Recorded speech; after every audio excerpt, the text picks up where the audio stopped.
How to turn off apps permissions on Play Store. Hi everyone, welcome to the channel. This is Rose and I'm here to guide you on how to turn off apps permissions on Android Play Store. Watch the video till the end and without further ado, let's dive right into the video. First of all, you need to launch Play Store application on your device. Make sure to log into your account.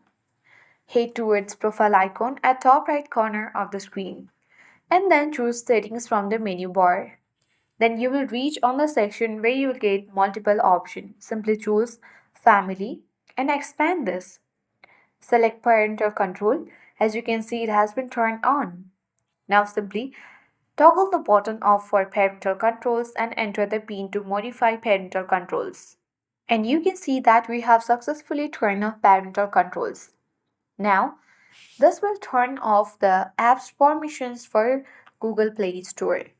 So I hope this guide was helpful. If it was, then do like, share, comment and don't forget to subscribe.